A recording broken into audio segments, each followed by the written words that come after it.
वो एक नाला खाना, एक छप्पड़ खाना, बोखला खाना, बोखला खाना।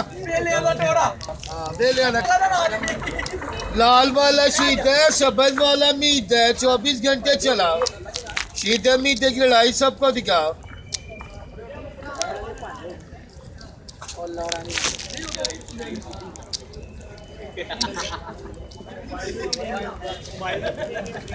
ये बच्चों का खेल है, ये 24 घंटे लड़ती है। जब मर्जी इनको चलाओ, जाके सबको दिखाओ। शीत मीट की लड़ाई।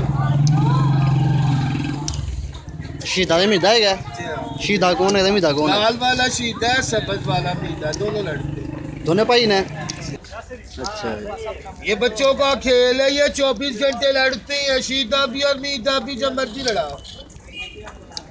ये रेड वाला शीत है, ग्रीन वाला मीट है, 24 घंटे चलाओ, सबको दिखाओ।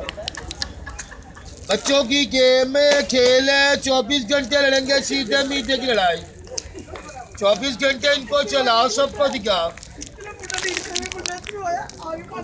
मीता भी लड़ेगा, मीता भी लड़ेगा।